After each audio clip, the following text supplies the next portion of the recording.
बच्चों, कक्षा 12 की पाठ्य पुस्तक आरोह भाग 2 में हम गद्य भाग में महादेवी वर्मा को पढ़ रहे थे। उनका संस्मरणात्मक रेखा चित्र है भक्तिन। तो उससे थोड़ा सा परिचय मैंने आपको पिछली क्लास में करा दिया था। अब हम आज चैप्टर स्टार्ट करेंगे। तो आप लोग पेज नंबर 71 ओपन कर लीजिए। देखिए, सबसे पहले भक्तिन का जो उसका शारीरिक रूपरेखा थी, कैसी देखने में थी वो, इसका वर्णन किया है महादेवी जी ने। छोटे कद और दुबले शरीर वाली भक्तिन अपने पतले ओठों के कोनों में दृढ़ संकल्प और छोटी आंखों में एक विचित्र समझदारी लेकर जिस दिन पहले पहल मेरे पास आ उपस्थित हुई, तब से आज तक एक युग का समय बीत चुका है। पर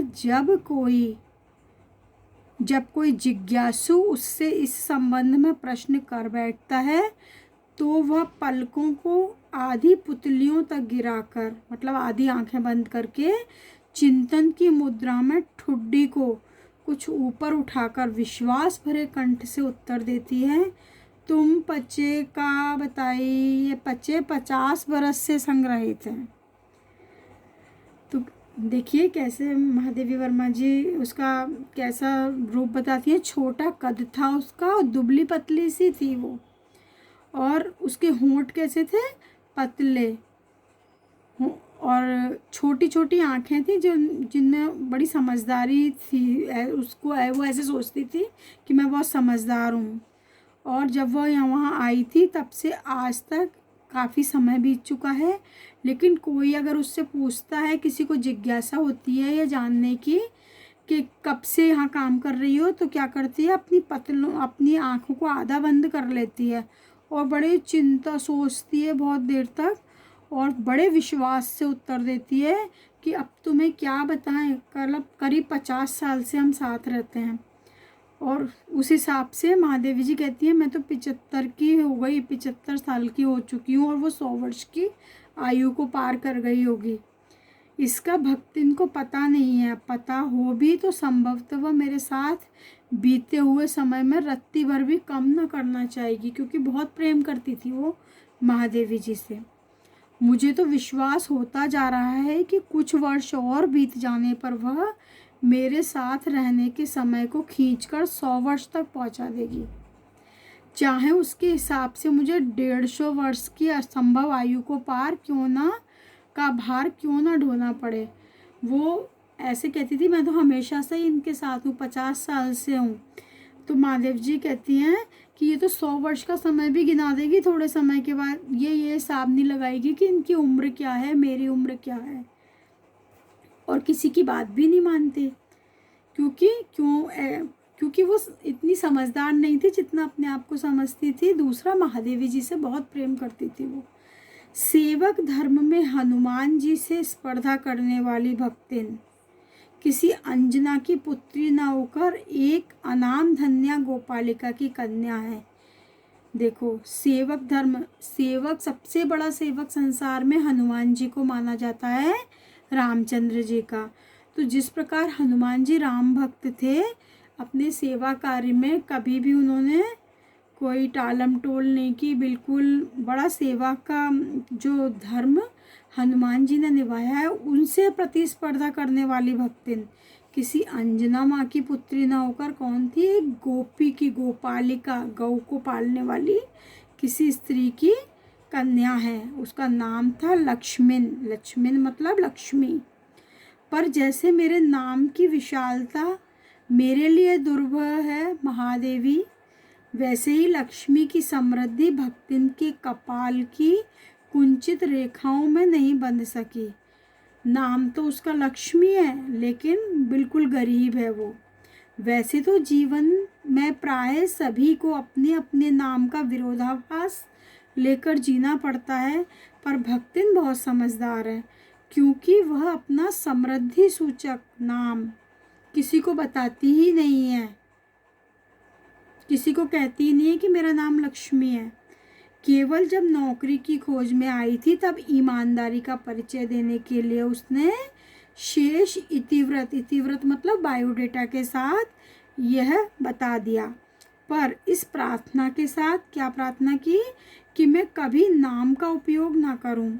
उपनाम रखने की प्रतिभा होती तो मैं सबसे पहले उसका तो क्या करती, मैं सबसे पहले उसका प्रयोग अपने ऊपर करती। मैं अपना नाम महादेवी से बदल कर कुछ और रखती, ऐसे कहती है महादेवी वर्मा।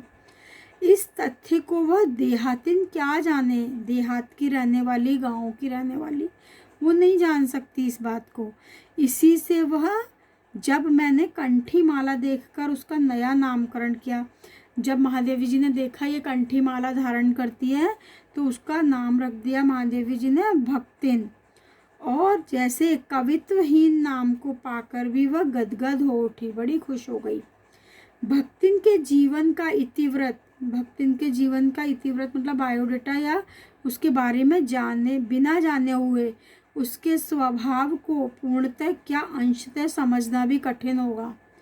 अगर उसको देखा जाए तो उसके स्वभाव को कोई समझ ही नहीं सकता। वह ऐतिहासिक झूसी में गांव प्रसिद्ध एक सूरमा की इकलौती बेटी ही नहीं, विमाता, विमाता मतलब सौतेली माता की किंवदंती बन जाने वाली ममता की छाया में भी पली है। उसकी सौतेली माँ भी थी, उसकी छत्र छाया में भी वो पली है। 5 वर्ष की वय में, वय मतलब आयु में, उसे हंडिया गांव के एक संपन्न गौपालक की सबसे छोटी पुत्रवधू बनाकर पिता ने शास्त्र से 2 पग आगे रहने की ख्याति कमाई।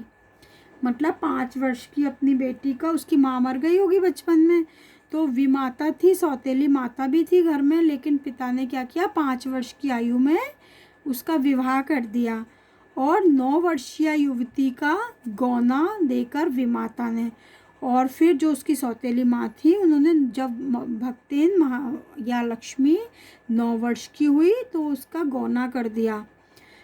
बिना मांगे पराया धन लौटाने वाले महाजन का पुण्य लौटा,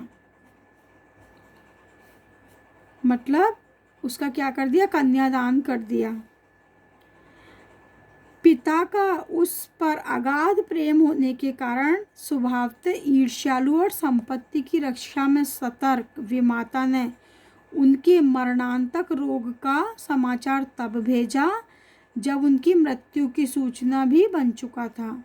देखो उसके पिता जो थे महादेवी के, महादेवी के नहीं, भक्तिन के या लक्ष्मी के, उनसे बड़ा प्रेम करते थे, अगाध प्रेम करते थे, लेकिन उसकी विमाता जो थी वो बड़ी ईर्ष्या रखती थी इस प्रेम पर।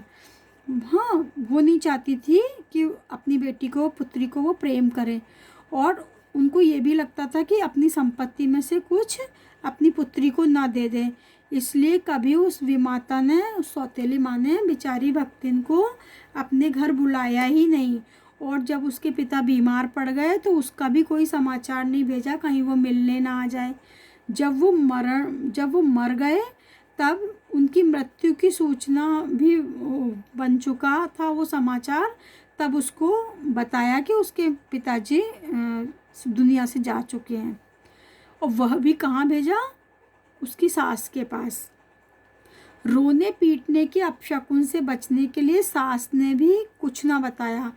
उस सास ने सोचा पिताजी की मृत्यु का समाचार सुनेगी तो ये मेरे घर में रोकर अपशकुन करेगी, इसलिए उसको कुछ भी नहीं बताया। बस कितना कहा, बहुत दिन से नैहर नहीं गई, नैहर मतलब पियर, माँ के घर, मायके नहीं गई, सो जाकर देख आवे। यही कहकर पहना उड़ाकर सास ने उसे विदा कर दिया। इस अप्रत्याशित अनुग्रह ने, जिसकी उसे आशा नहीं थी, ऐसे अनुग्रह ने उसके पैरों में जो पंख लगा दिए थे वे गांव की सीमा पर पहुंचते ही झड़ गए। जितनी खुशी हुई थी, खुशी से आई पियर, जैसे ही गांव की सीमा पर पहुंची तो वह दुख में परिवर्तित हो गया, वह खुशी और सुख। हाय लक्ष्मी नबाई की अस्पष्ट पुनरावृत्तियाँ और स्पष्ट सहानुभूतिपूर्ण दृष्टियाँ उसे घर तक ठेल ले गईं।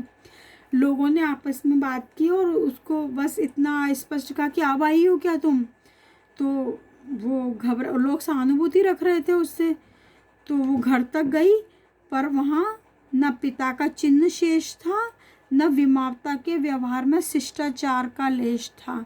न तो पिता थे वहाँ, और ना ही जो विमाता थी, सौतेली माँ थी, उन्होंने उसको प्रेम से बिठाया नहीं, उसका आव सत्कार नहीं किया, उससे प्रेम से बोली नहीं।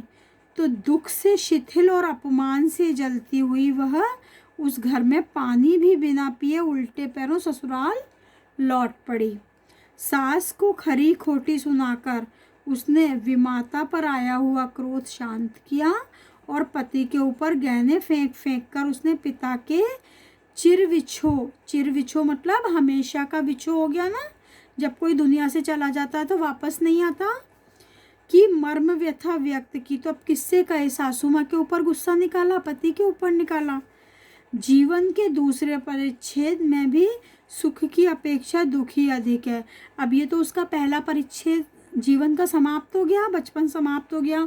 अब मायके में भी बुलाने वाला कोई नहीं है, क्योंकि विमाता प्रेम नहीं रखती, और प्रेम रखने वाले पिताजी दुनिया से चले गए। तो जीवन के दूसरे परिच्छेद में भी सुख की अपेक्षा दुख ही अधिक रहा बेचारी के भाग्य में। जब उसने गेहूं रंग की और बटिया जैसे मुख वाली पहली कन्या के 2 संस्करण और कर डाले, मतलब उसके पहले से एक बेटी थी सुंदर सी, और 2 बेटियां और हो गईं। तो क्या हुआ, सास और जेठानियों ने ओंठ बिचकाकर उपेक्षा प्रकट की। उचित भी था, क्योंकि सास 3 कमाऊ वीरों की विधात्री बनकर मचिया के ऊपर विराजमान पुरखिन के पद पर अभिषक्त हो चुकी थी। क्योंकि उसकी सास के 3 कमाऊ बेटे थे, और महारानियों के जैसे आराम से ऊंची जगह पर बैठकर हुक्म चलाती थी। और दोनों जेठानियाँ कैसी थी, काक भुषंडी जैसे काले लालों की क्रमबद्ध सृष्टि करके। देखो दोनों उसकी दो जेठानियाँ थी ना, वो तो तीसरे नंबर की सबसे छोटी बहू थी। तो काक मतलब काले कौए जैसी काली, काक भुषंडी जैसे काले लाल उसके बच्चे, उनके जेठानियों के काले काले जो बच्चे थे, लड़के थे, वो दो तीन बच्चे उनके तो बेटे ही बेटे थे, और भक्तिन के क्या थी, बेटियां ही बेटियां। तो छोटी बहू के लीक छोड़कर चलने के कारण उसे दंड मिलना आवश्यक हो गया, क्योंकि जेठानियों के तो बेटे थे, तो वो तो आराम से सिंहासन पर बैठती समाज के नियम के हिसाब से, या समाज की मान्यताओं के हिसाब से, या रीति के हिसाब से। और बेचारी छोटी बहू जो लक्ष्मी थी, उसको तो उसकी तो बेटियां ही बेटियां थी, तो उसको इसका दंड मिलना आवश्यक हो गया। जेठानियाँ बैठकर लोक चर्चा करती, मतलब बातचीत करती, लोगों से बुराइयां करती, और उनके कलूटे लड़के धूल उड़ाते। वह मट्ठा फेरती, कौन फेरती मट्ठा, भक्तिन या लक्ष्मी। मट्ठा फेरती, कूटती, पीसती, रांधती मतलब खाना बनाती, और उसकी छोटी छोटी नन्ही नन्ही लड़कियां गोबर उठाती, कंडे पाथती। और जेठानियाँ क्या करती, अपने भात पर सफ़ेद राव रखकर गाढ़ा दूध डालती, और अपने लड़कों को औंटते हुए दूध पर से मलाई उतार कर खिलाती। और वह काले गुड़ की डली के साथ कठौती में मट्ठा पाती, और उसकी लड़कियां चने बाजरे की घुघरी चबाती। तो देखो खाने पीने में भी उनके साथ दुर्व्यवहार होता। इस दंड विधान के भीतर कोई ऐसी धारा नहीं थी जिसके अनुसार खोटे सिक्कों की टकसाल जैसी पत्नी से पति को विरक्त किया जा सके। सारी चुगली चवाई की परिणति उसके पत्नी प्रेम को बढ़ाकर ही होती थी।